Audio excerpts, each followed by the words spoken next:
Festival Nacional de Teatro Cidade de Vitória, 17ª edição, FENATEV 2021. Agradece às empresas que fazem arte. Governo do Estado do Espírito Santo, Secretaria de Cultura, TV Gazeta, Ponto Propaganda.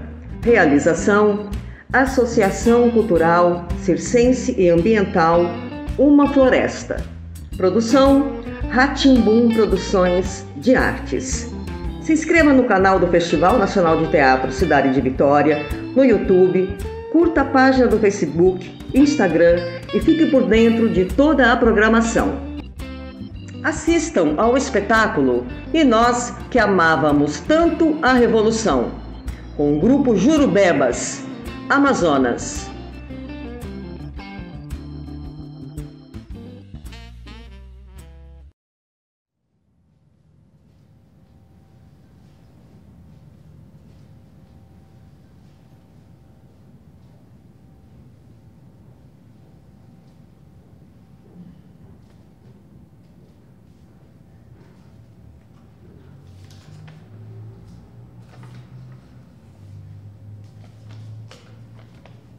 Eu acreditei por um instante que seria mais fácil encontrar as fotos do vovô. Eu retorno às minhas lembranças de infância e eu não consigo lembrar de algum momento em que ele permitiu ser fotografado sozinho. Ele realmente não deixava tirar muitas fotos. Parecia ter receio. Era sempre preocupado com o que fariam com as imagens. E por quê? Tá. Eu acredito que um homem na idade dele não deveria se preocupar tanto com isso. Mas se tem uma coisa que tá me estressando, essa ideia velha de reunir toda a família na casa da vovó para ver fotos, vídeos, momentos com eles. Porra, logo amanhã, com apenas 7 dias de falecida, é demais pra mim. Não faz sentido. De verdade, eu não entendo por que a gente tem que se despedir, lembrar, chorar. Por quê? Para com isso. É importante reunir a família. É bom a gente lembrar dos momentos que tivemos com ele. Afinal, ele não foi tão presente na nossa infância. E quantos presentes ele comprou para que brincássemos todos juntos na fazenda. Aliás, deve ter alguma foto desse período. Não é possível que até as fotos da família desapareceram. Tem que ter alguma.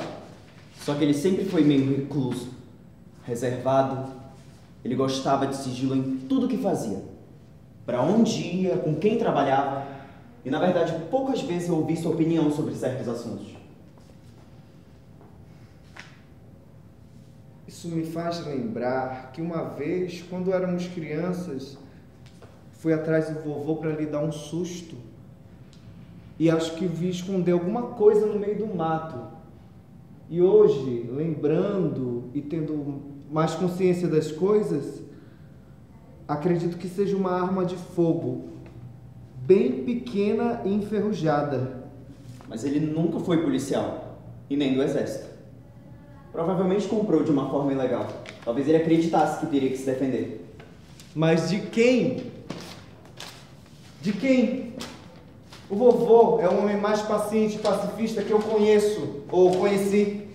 Eu acho que não cabe mais a nós julgarmos o que ele queria com uma arma. Ele já não se foi. E pelo que a gente sabe, ele nunca usou. E também nunca tirou uma foto, pelo que parece. Tem que ter alguma foto. Talvez dele mais novo. Talvez da época da universidade. A mamãe dizia que o vovô era um ótimo orador, que empolgava e que era intenso, como se a vida dependesse das suas palavras. Mas a tia Clara sempre foi exagerada, né? É, a mãe sempre tende a aumentar um pouquinho o que conta. E ela já te contou o que o vovô fazia antes de conhecer a vovó Angélica e ter as nossas mães?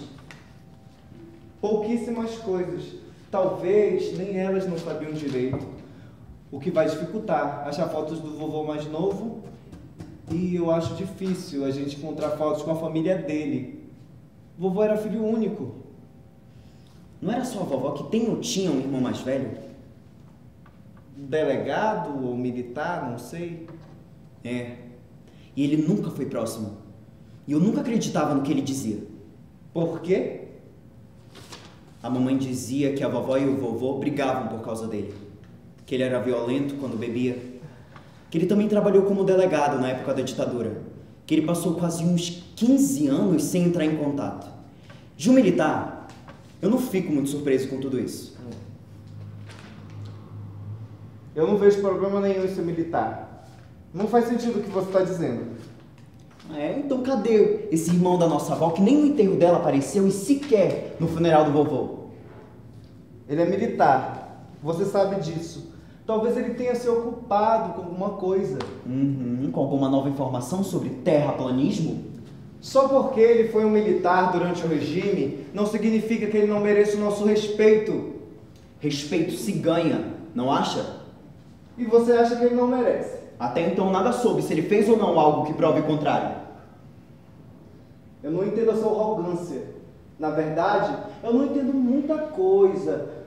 Não foi você que sonhava em ser um servidor do exército para lutar pelo nosso país, tal como o Mestre lutava por alguma coisa que eu nem sei mais direito o que é? Ah, sim! Esse era o seu sonho. Não foi você mesmo que me contou? Eu era um menino. Eu vi filmes. E o que te fez mudar de ideia? Eu estudei. Eu li livros. Eu precisei entender que esses heróis de ficção chegam emplumados e aclamados por esferas de poder. Os heróis reais, esses sim, eles têm um propósito muito maior que só plantar laranjas e ver Jesus na goiabeira. E seria tão ruim assim servir o próprio país. Eu preferia morrer a ter a vida em um cerco militar. E foi tão ruim assim quando foi se apresentar no serviço obrigatório do exército? O dia mais humilhante da minha vida.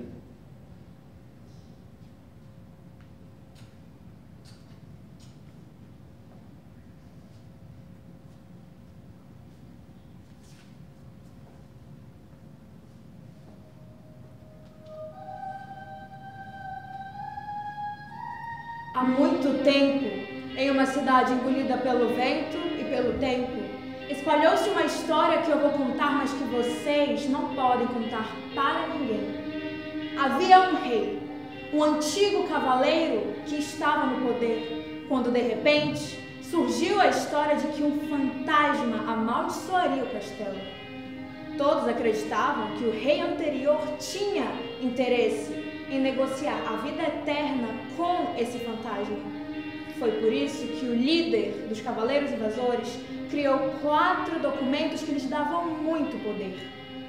Então, um homem que morava no castelo disse para o povo se rebelar. A revolta estava armada.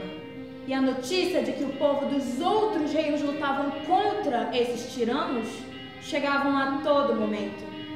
Cerca de 100.000 foram até a estrada do castelo para pedir que esses cavaleiros respeitassem os direitos do povo.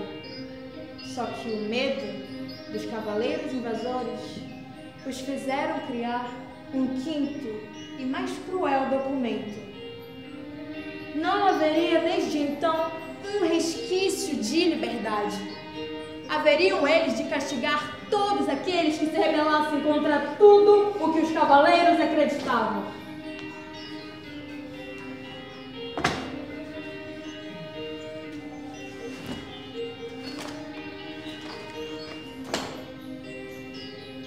Mas muito tempo se passou, e vendo os outros reinos abandonarem a sua rigidez, Os cavaleiros estavam esgotados. Não tinham mais forças para continuar cuidando do reino. Houve então a liberdade de um povo e o perdão à goela seca às torturas cometidas no fundo desse castelo e memórias que, vez ou outra, os filhos dos cavaleiros só querem esquecer. A cada 30 anos, um novo cavaleiro chega ao reino e na luta contra esses fantasiosos fantasmas. Você acredita em fantasmas?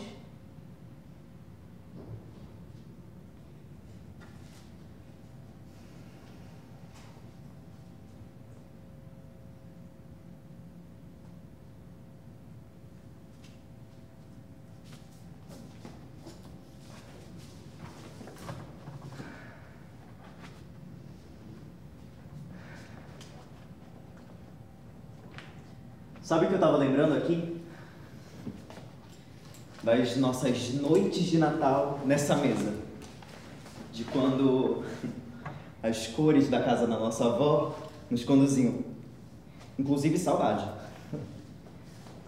Eu nunca entendia muito a forma como a nossa avó, ela construía narrativas tão complexas e tão metafóricas sobre esse reino tão distante. Era como se fosse uma espécie de história, de uma historinha, em fragmentos lúdicos, só para duas crianças que se viam uma vez ao ano no meio do nada. Ela contava aquela história que dizia fazer parte das memórias da família. Ela tinha aquela amiga Zuzu, que teve o filho sequestrado e jamais encontrado. Tinha aquele casal de professores da Federal que se esconderam num sótão por uma casa lá nas Bandas da Cachoeirinha. Tinha também aquele amigo jornalista que foi morto ou teve a morte forjada. Ela tinha tantos amigos e tantas histórias em comum que não me surpreendia que todos os anos ela nos obrigasse a passar o Natal na sua casa da fazenda. Era meio que o seu esconderijo das suas próprias histórias de horror.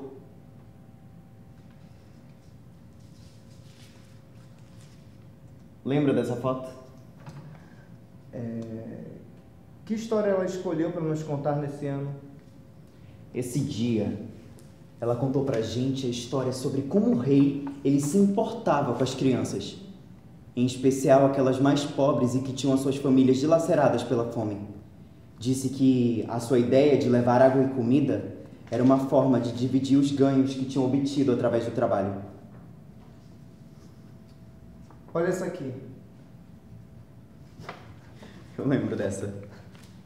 Eu lembro do clima tenso causado por um pedido da vovó, quando aquele irmão dela, que aparecia de vez em quando na casa da fazenda, contava a sua aventura favorita.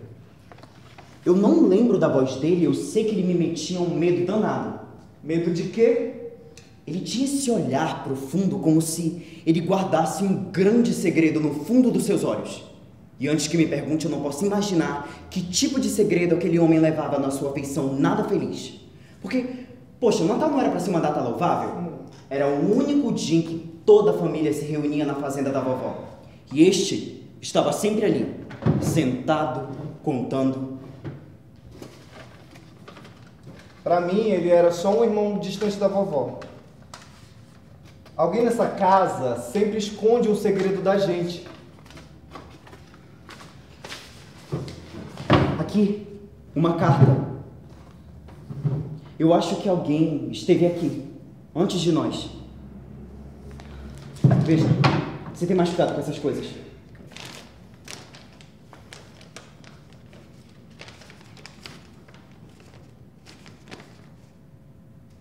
É uma foto deles dois. Acho que mais jovens. Veja. De Miranda para Angélica. Externo minha sofrida missão para terras longe de ti. Prevejo uma série de consequências negativas advindas da minha escolha e lado de trincheira. Temo por cair do céu o juízo que me faça esmorecer a morte. Antes que haja uma comissão que nos exponha a verdade. Trago-lhe essas lembranças de um homem que te amou em vida, minha adorada irmã. Perdoe-me para todo sempre.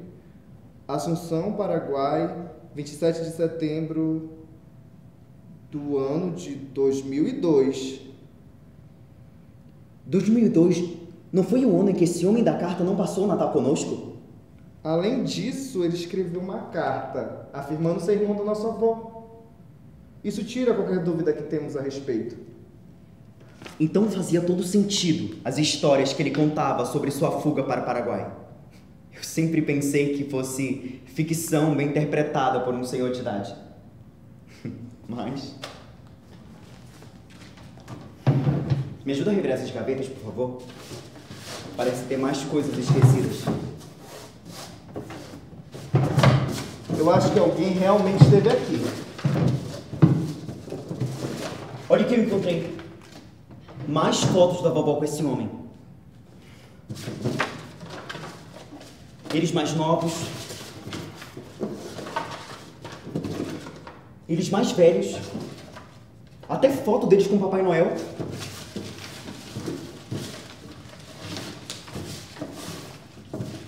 A vovó não parece nada feliz nessa foto. Ela está abatida. Tem mais fotos por aqui. É possível encontrar algum registro do vovô. Como pode ser que a gente nunca teve acesso a esse material? Porque eu nunca vi tanta foto desse homem espalhada pela casa. Eu só lembro das fotos de família no Natal. Não pega assim, vai rasgar. Você não entende? Esse homem guarda algum segredo. Não há um motivo que explique um lugar com fotos suas escondidas. Ele te fez alguma coisa? Ou você sabe de alguma coisa que eu não sei? Esquece. Eu sei que vai defendê-lo por ter sido um delegado militar. O que esse senhor, que foi irmão da nossa avó, tem a ver com todo esse teu desespero? Aconteceu alguma coisa com nosso avô há 60 anos. A mamãe comentou isso outro dia antes da vovó partir. E o que você está querendo dizer com isso?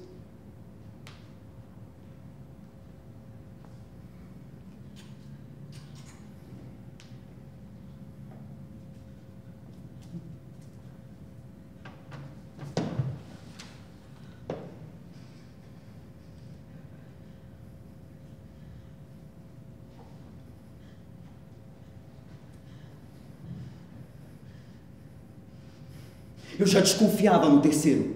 O quinto é muito mais do que só a suspensão dos nossos direitos políticos. Vai ser uma caça às bruxas que vai tentar, anote aí, desestabilizar todo e qualquer pensamento crítico que tenhamos. Temos que resistir, precisamos resistir. E as ruas, todos. Mas organizar uma multidão na praça agora é pagar com a própria vida.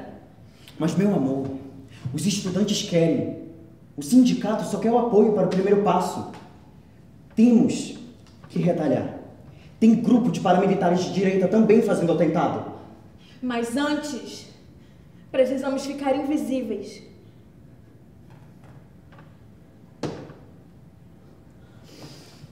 Chega. Chega. Vamos falar com os companheiros. A gente conseguiu mais armas para fazer um assalto ao banco? Porque essa que a gente tem não é suficiente. Ela tá velha, enferrujada. Talvez ela sirva apenas para nos proteger. Essa coisinha já me salvou uma vez numa fuga. E por alguma razão ela me dá sorte. Eu espero que continue assim. Não existe nada o que possamos fazer agora. É arriscado demais. Qualquer coisa, eu tenho uma casa na fazenda. Lá você pode enterrá-la sem nenhum problema. Então tu não acha arriscado percorrer as estradas sabendo que tem um comboio atrás de nós dois por aí? Ninguém te prometeu que seria fácil. Quer moleza? Torna-se militar como meu irmão. Te garanto que não daria conta de vida mansa. Até viagem internacional foi capaz de levá-los à Europa. Angélica, me diz uma coisa. Além de entrar para essa causa, você já fez alguma coisa que colocasse sua vida em risco? O que você fazia antes? Não, eu sei. Estudava numa escola de estilistas famosos em São Paulo? Não. Trabalhava com o papai, costurando suas meias. Qual era a sua vida antes de 1969? Já lhe obrigaram a sair do conforto de sua casa para treinar em terras desconhecidas na França, em meio a um surto de uma gripe que matava aos montes soldados civis? Eu conheço esse teu corpo e a história por trás dessa cicatriz. E não, nunca me pegaram, nem para treinar no fronte de uma guerra. E hoje, eu desejo que nenhum companheiro caia da tocaia. E o fato de eu ser mulher não anula as minhas doses diárias para resistir a esses homens. Mas, meu amor, a gente não precisa de muito. Um carro, uma arma, uma identidade falsa, qualquer coisa. Depois que o golpe dos milícias cair, a gente vai namorar entre os cômodos da sua casa, da fazenda, e nos casarmos dias depois.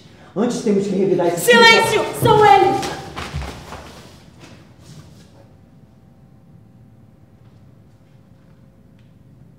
Há muito tempo, numa cidade engolida pelo vento, pelo tempo, havia notícia de um novo rei. Este havia sobrevivido ao brutal ataque dos cavaleiros, um mestre com os mais profundos conhecimentos da nossa cultura, que traria para nós a glória de um novo reino. Todos sabiam que nada seria fácil naquele momento. Eram tempos de escassez e de grande sofrimento. Tinha-se a esperança de que um dia ele viria até nós, pobres de posses e ricos de coração. Mas não foi bem assim que sucederam os dias do seu reinado.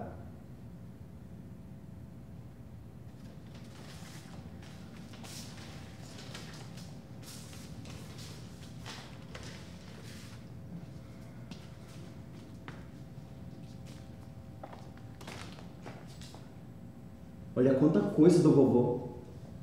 Ele era professor. Normal escrever ou publicar alguma coisa, mas logo um poema. Normal publicar no jornal e nessa revista, em plena ditadura. É um tanto desconcertante, né? Mas eu me sinto orgulhoso de que ele tenha conseguido chegar tão longe. Eu tenho certeza que na época deve ter chamado a atenção das autoridades. Duvido que tenha sido no bom sentido. Não que haja alguma coisa aqui ofensiva ou subversiva.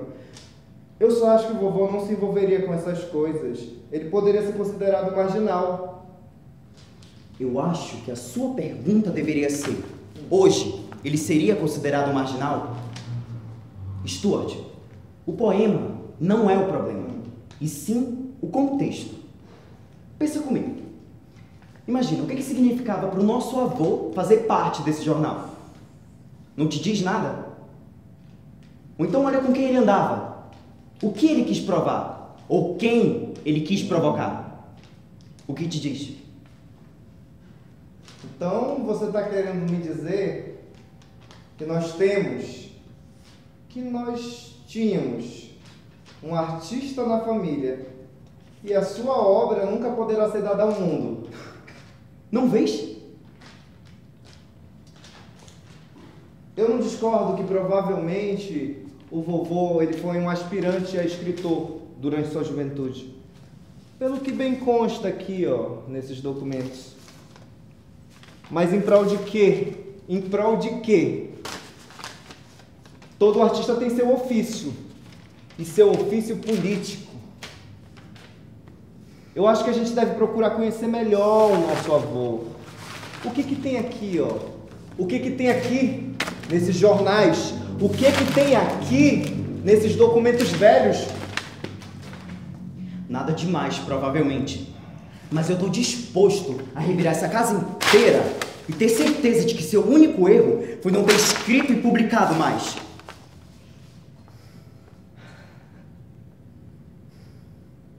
Vlad,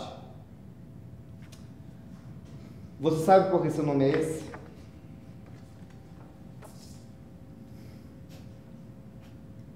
A mamãe comentou comigo que foi a vovó quem escolheu, em homenagem a um grande amigo seu que partiu, ou melhor, que foi morto há muito tempo.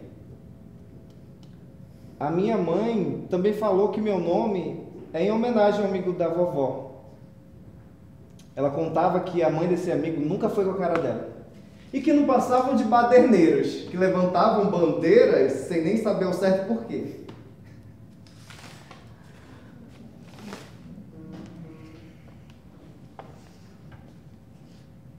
Vlad, você lembra qual foi a última vez que a gente ficou assim, sozinhos num quarto?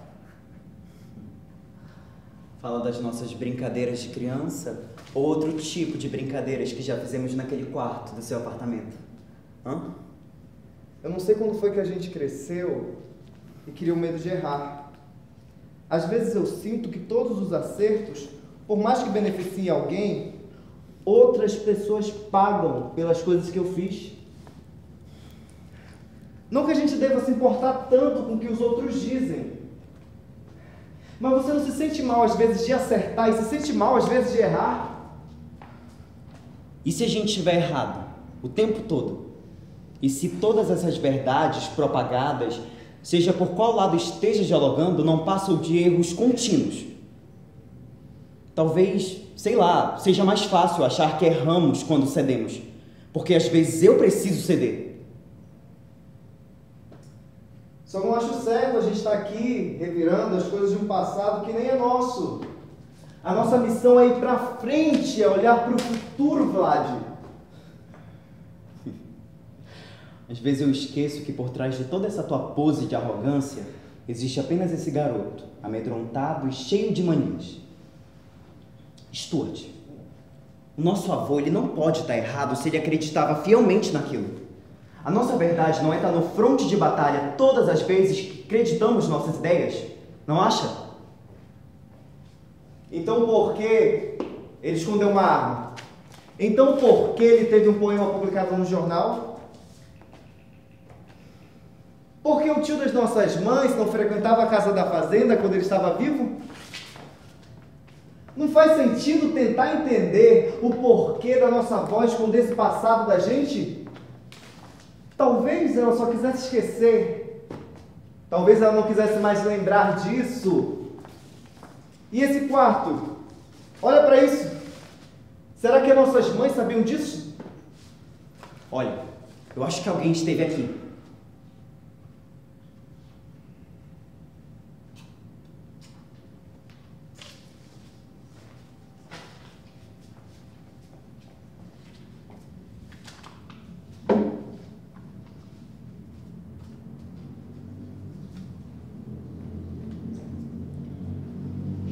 Existem alguns anos em nossas vidas que são divisores.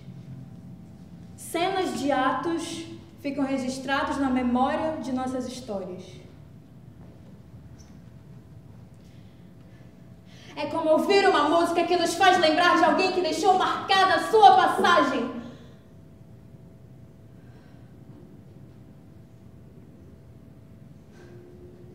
Imagine que agora, com a sua idade atual, você acaba de voltar no tempo. Estamos em 1968. E de repente, você está em uma passeata com 100 mil pessoas gritando palavras de ordem contra o regime. Dos edifícios, papéis picados e aplausos. Isso te enche de orgulho e autoconfiança. E na cabeça, o grande hino da época. Para não dizer que não falei das flores, de Geraldo Vandré. A nossa revolução está logo ali, na esquina, ao alcance de todos e com a cabeça cheia de ideias. E aos que acreditam na revolta armada, um fuzil. Chegam os homens, é a polícia. Marcham juntos no movimento contrário e autoritário, munidos de escudos e cacetetes de madeira.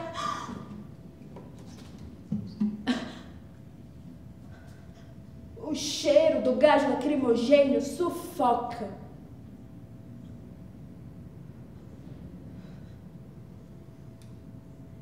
Teve gente que saiu com o rosto ensopado de sangue e hematomas pelo corpo.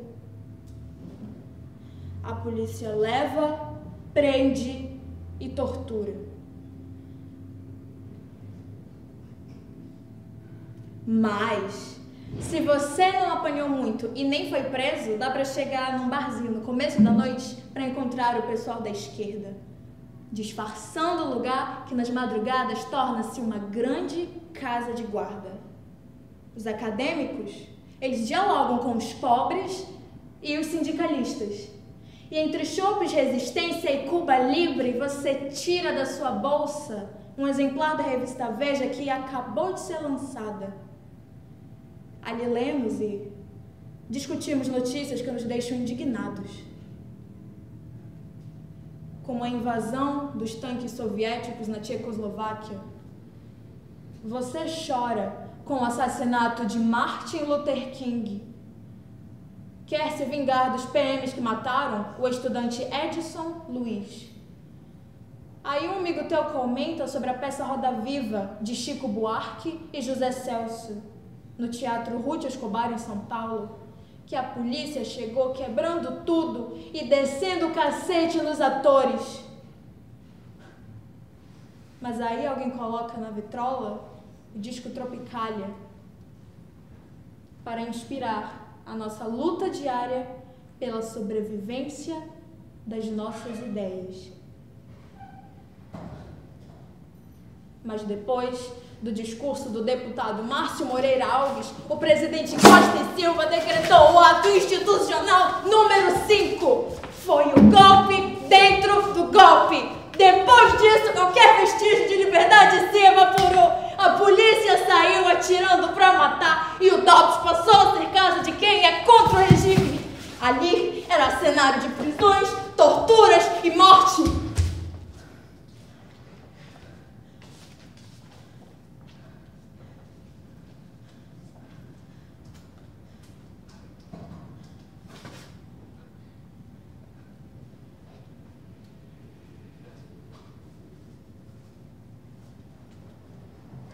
A campanha Brasil, ame-o ou deixe-o, se tornou o lema para quem decidiu ficar.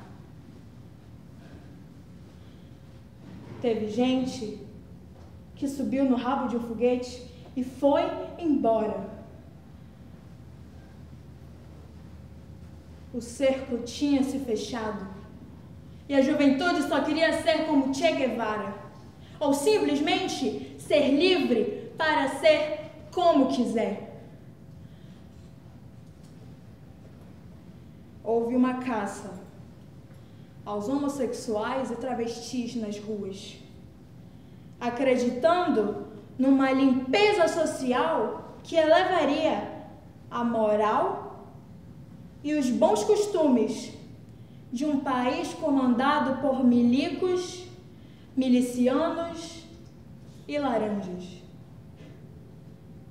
Algumas pessoas passaram a pegar em armas para começar a guerrilha contra a opressão e o totalitarismo da época. Teve gente que pagou com a própria vida o desejo de liberdade. E assim era viver no ano de 1968. Foram anos de crença em que se acreditava no homem, na política e na moral.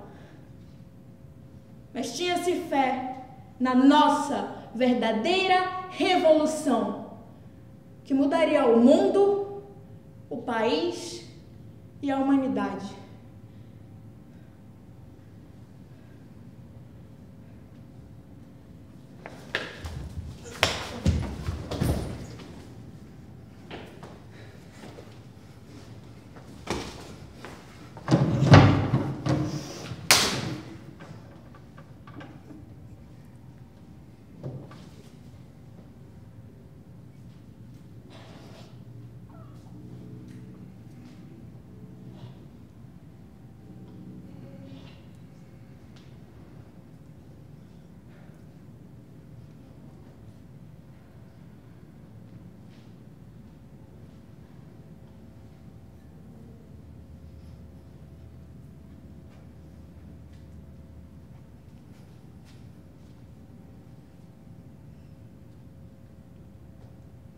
Fernando Gabeira, Rubem Rubens Paiva. Vladimir Herzog. Vamos, fale aqui pro seu companheiro. Eu quero nomes e eu quero endereço. Eu quero saber quem é quem que está por trás dessas organizações que vocês criaram. Fala! Eu não sei. Não sabe? Então como explica que um jornalzinho comunista de merda publicou um poema de sua autoria? Eu não sei. Eu só tomei conhecimento desta publicação quando eu fui trazido para cá.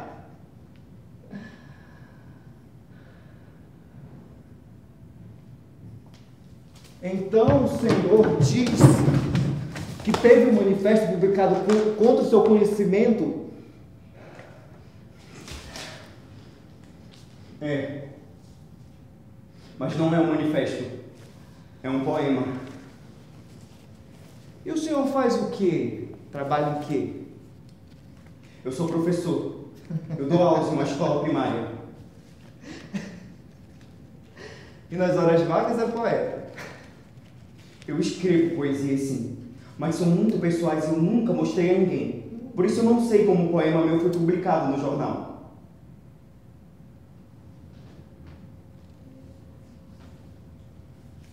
Nós estivemos em sua casa, bem grande por sinal, para um homem que vive sozinho, sem mulher, sem filhos. Você está equivocado, sabe disso. A casa não é minha, é herança de casamento da minha esposa, herdada pelo pai e negociada com o irmão.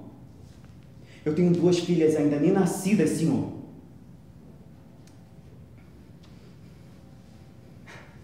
Nós sabemos de tudo ao seu respeito, senhor Roberto da Silva. Uma casa bem grande?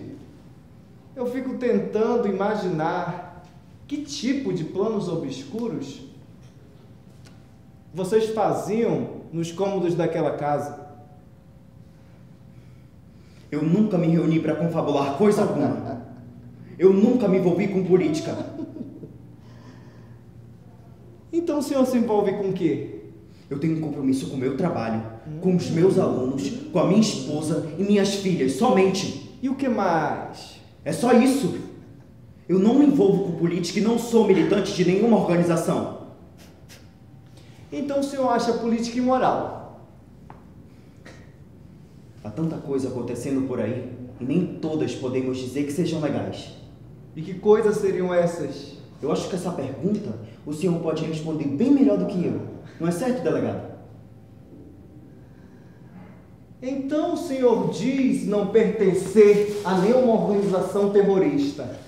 Alega ter um poema publicado sem o seu consentimento e ainda diz não oferecer nenhum risco à segurança nacional? Eu só quero voltar para minha casa. O senhor vai voltar para sua casa. Mas antes, nós temos que resolver um probleminha. E qual mais, senhor?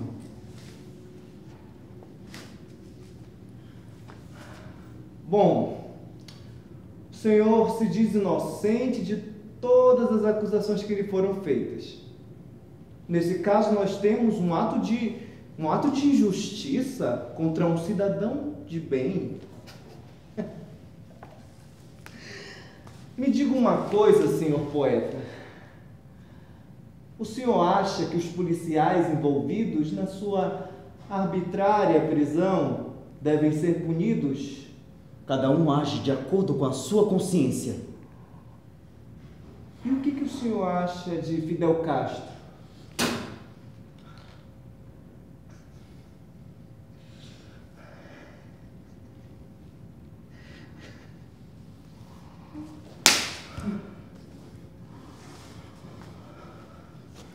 Então, como explica que um poema de conteúdo claramente subversivo foi publicado num jornal? Isso aqui é uma nítida tentativa de instaurar anarquia no país. É uma forma que vocês, comunistas de merda, encontraram de desestabilizar o governo.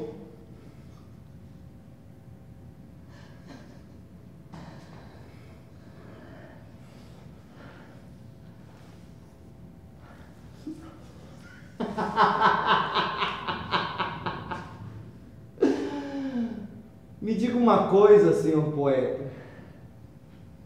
O que o senhor acha do país? Eu amo o meu país. Ama. E o que o senhor acha do governo? Eu lhe fiz uma pergunta. O que o senhor acha do governo? Eu penso, delegado, que nenhum governo é maior do que seu povo.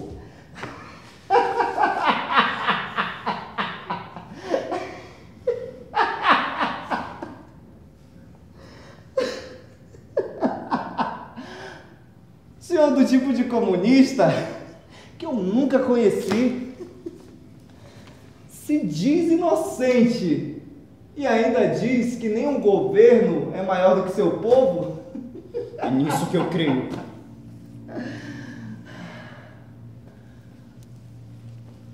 Você sabe que aqui nós temos meios muito eficazes de fazer você falar.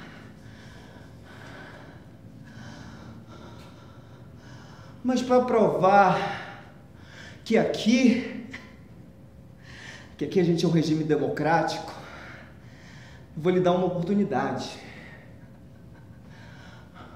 O senhor entrega nomes e endereços e, em troca, eu mesmo garanto a sua liberdade. O que o senhor acha? Eu não posso barganhar com o que eu não tenho. É melhor o senhor facilitar o nosso trabalho. Você sabe que aqui nós temos meios muito carinhosos de fazer você falar.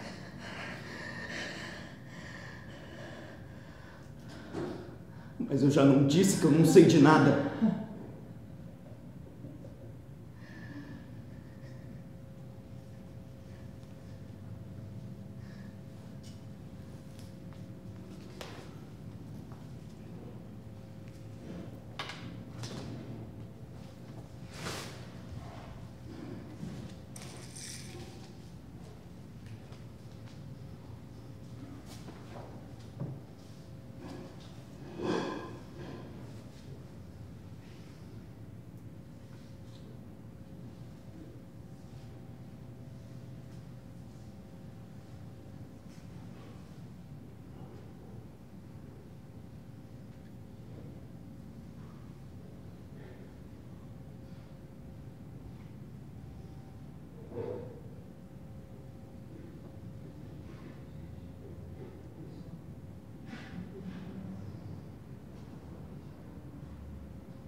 Você tem medo?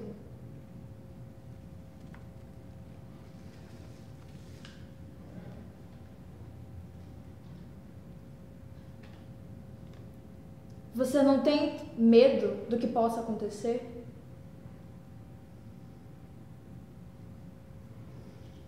Eu não gosto de pensar assim. Eu prefiro olhar para frente e acreditar que tudo isso valerá de alguma coisa. Eu conheço essa tua cara. O que está acontecendo dentro da tua cabeça? Inácio e Helena foram presos. Os acusaram de iniciar uma célula comunista no bairro próximo daqui. Eram ótimos entusiastas, ótimos amigos, mas não tinham feito nada para que os pudessem condenar. Vieram para 2 reuniões nossas só.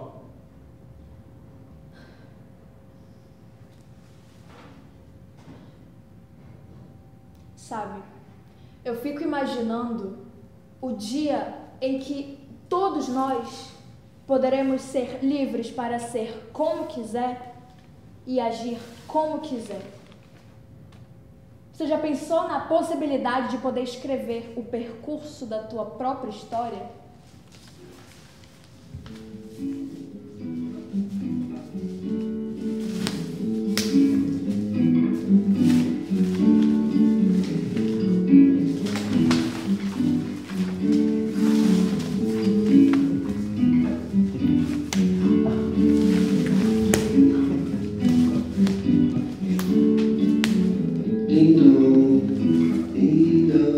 Sabe que eu vou ter que escrever, né? Sabe disso?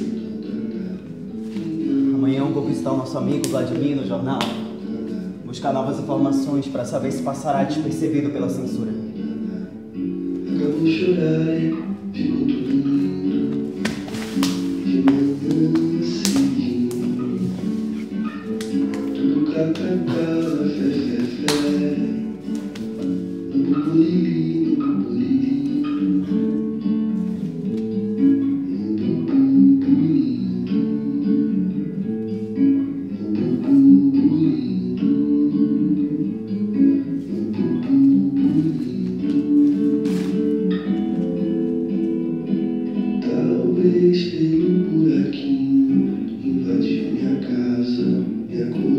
Eu preciso te contar uma coisa.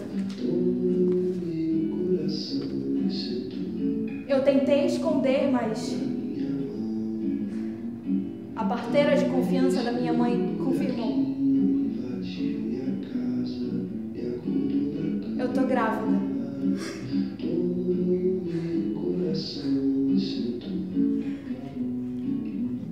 E ela disse que talvez sejam 2 meninas muito lindas. É claro que vão ser.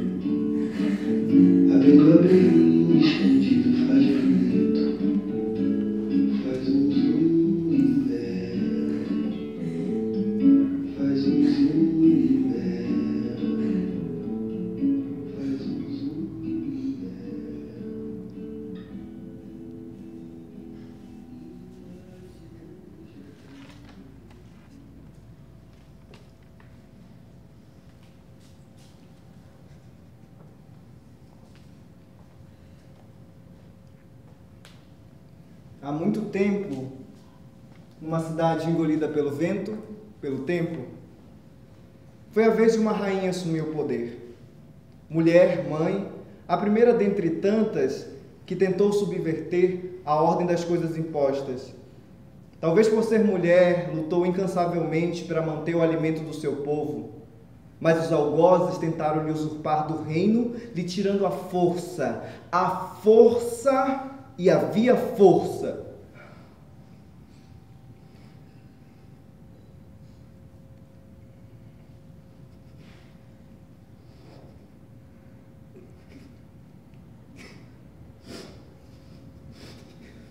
Eu não sei. Eu já disse que eu não sei. Mas não adianta. Não adianta nada que eu diga aqui se vocês estão decididos e encaminhados a me torturar. Eu estava comemorando um jantar depois do dia mais feliz da minha vida. A Angélica tinha acabado de dizer que eu seria pai. Era noite, mas parecia dia porque a euforia que tomava conta de mim me proporcionava energia suficiente para amar a mulher que eu decidi amar. E como ela é bonita, o quanto ela tem uma cabeça cheia de sonhos de menina. E eu amo o seu corpo, o seu beijo, o seu sorriso. Nós somos tão jovens, temos tantas estradas, edificações, tantas coisas para viver. E de repente, tudo nos é tirado com aquele barulho no portão. Não deu tempo de pular a janela. O cerco estava armado. Eu fui pego pelos braços ainda fracos e amarrado pelos pés. No instante, eu vi a Angélica gritando por mim. Ela levou um tapa de um polícia que seu nariz sangrou. E ainda que eu arrancasse todas as forças de mim para lutar, e ainda que todos ouvissem a minha voz, o meu corpo ia se calar, silenciar, emudecer. Eles queriam que eu contasse tudo, todos os diálogos, tudo que eu poderia saber sobre as organizações. E eu não sei. Eu já disse que eu não sei. Vocês não estão me ouvindo. Eu não sei. Eu só quero voltar para minha casa. Eu quero ver minha mãe. Eu quero chorar no colo da minha mãe. Por favor. Eu quero ver minha esposa. Eu quero ter a chance de dar aulas. Eu quero ter a chance de ensinar as minhas filhas a ler. Eu tenho orgulho de ter mentido. Eu tenho orgulho de levar às minhas crianças o valor de uma pessoa digna, leal e corajosa. Não se engane, porque eu não tenho nenhum compromisso com a ditadura em dizer a verdade. Eu estou num campo e eles estão em outro. O que está em questão aqui vai além da minha vida. É a vida dos meus companheiros e de quem eu escolhi viver ao lado.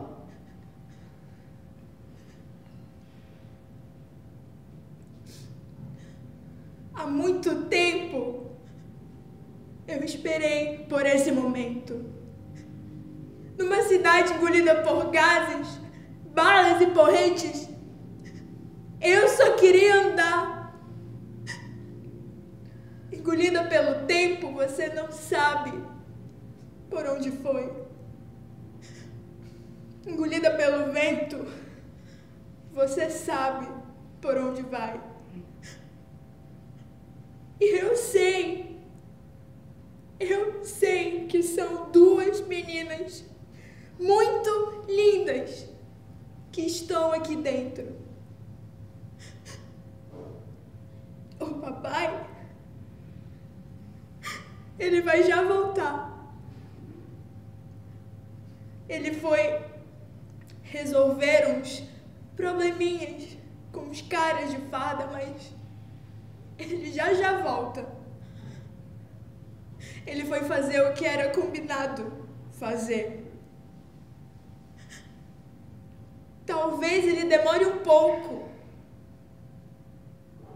Talvez o papai volte um pouco diferente. Mas ele volta. Ele rosto de menino. E vocês vão puxar a ele. E ele vai poder te olhar como a coisa mais preciosa do mundo. E todo dia, antes do papai sair, nós vamos abraçá-lo fortemente para proteger o coraçãozinho quente dele e que cabe ao mundo. Ele vai voltar. A certeza que ele vai voltar a parte da vida que ele daria para ver vocês chegarem em paz. E eu sei que vão. Ele vai voltar.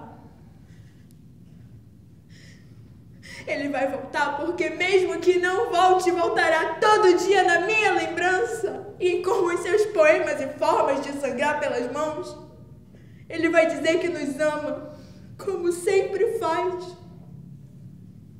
Ele vai olhar para o futuro como sempre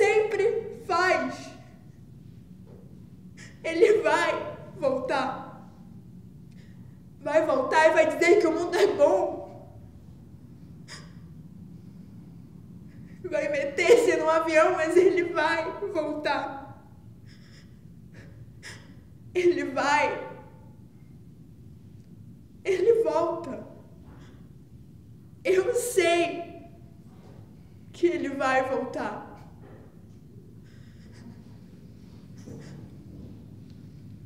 Alguém nessa casa sempre esconde um segredo.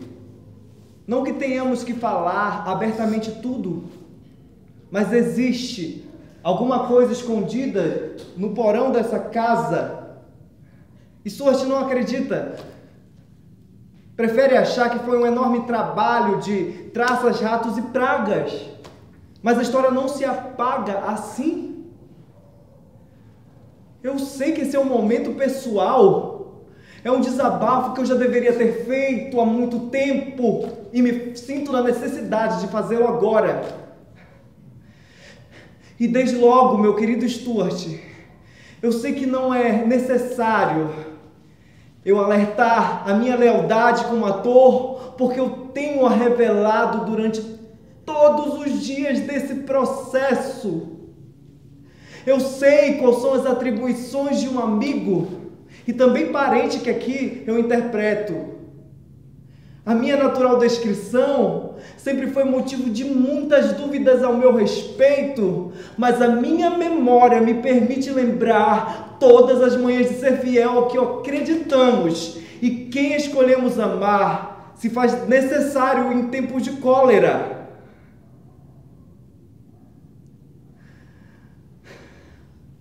Eu falei bonito agora.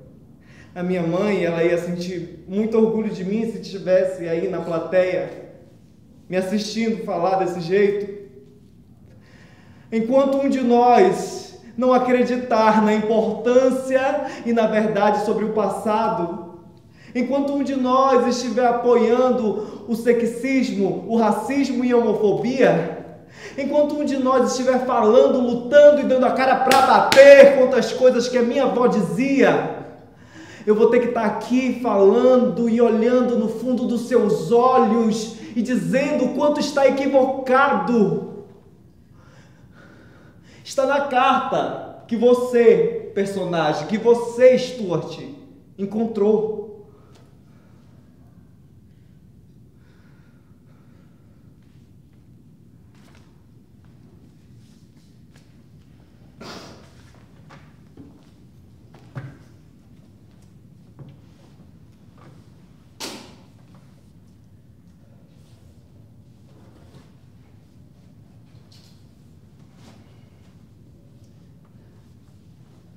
Em 1944, eu e você nos juntamos a 5.000 homens e embarcamos no navio em direção a Nápoles. Ali, nós lutaríamos em campos europeus em defesa da democracia, da justiça. Os nossos ideais mudaram muito.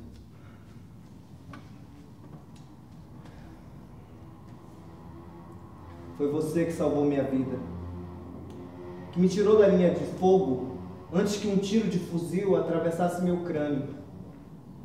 E quando voltamos ao Brasil, eu conheci sua irmã. Eu só estou cumprindo com o meu dever de cidadão. Eu sou pago para zelar pela ordem e segurança do país.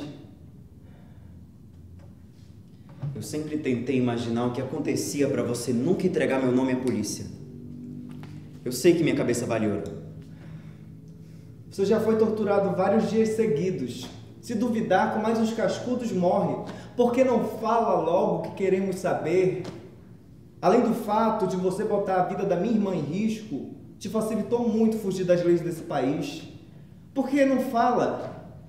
Depois que Inácio e Helena foram pegos, o seu nome era o próximo da lista. Eu não tinha o que fazer. Por que não fala? Eu não falo nada porque nada sei. Depois de tudo isso aqui, morrer é secundário. Quer ser mártir pra quê? Você já foi herói. Eu posso te tirar daqui em segurança. Eu posso fazer você e a minha irmã sair do país. Exílio não!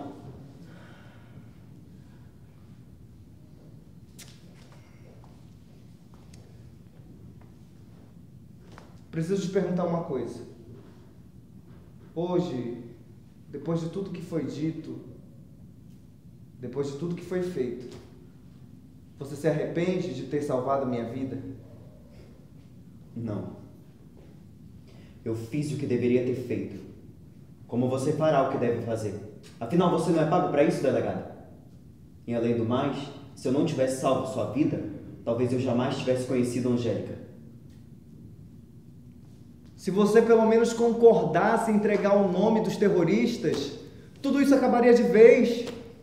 Eu garanto para você que se eu pudesse, eu não queria me reencontrar com você dessa forma. Mas eu não tive escolha. Ou era isso, ou tinha que me entender com o general. Não fale nada aqui, nós nos conhecemos. Isso pode fazer eu perder prestígio e credibilidade. A sua escolha não é nem um pouco favorável no momento. Veja bem, a minha escolha é a verdade. Eu confio nela. Se me colocarem num campo minado aqui e me mandarem atravessar de olhos vendados, pode ter certeza que eu vou, porque eu conheço o meu medo e o meu limite. Quando você assume uma escolha, e essa escolha é a verdade em que você acredita, então, meu querido, você está pronto para escolher. A minha verdade é essa que eu vivo e nela permaneço. Você pode me chamar de louco, de sádico, do que quiser, mas esse é o nosso governo e é por ele que eu trabalho dia e noite, mesmo tendo que botar debaixo da minha casa um marginal como você. A casa não é sua! Cala a boca! Eu comprei, só não está no meu nome para não me comprometer. Seu tempo de escolha acabou. Bem que eu tentei, mas os outros não acreditaram. Eu tentei convencer eles de que você não passava de um bode expiatório, mas ninguém acreditou. A sua única saída agora é entregar os outros e assumir a culpa. Então, o meu atestado de óbito já foi assinado.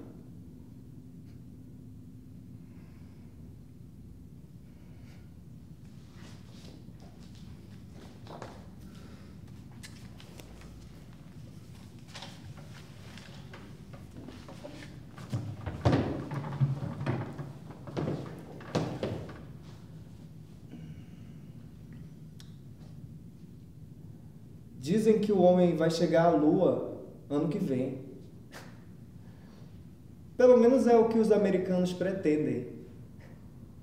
É o desejo de ser livre. O homem nasceu para ser livre. Eu lembro da primeira vez que os russos mandaram aquela cadelinha para o espaço. Eu nunca me senti tão triste. Pelo menos agora eu tenho um outro motivo de felicidade. A Angélica está grávida.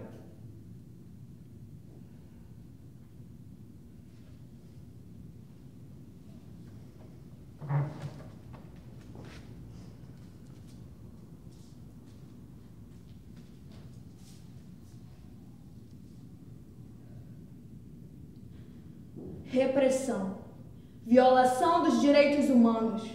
50.000 pessoas foram presas no Brasil. 30 formas de torturas foram cometidas durante o regime.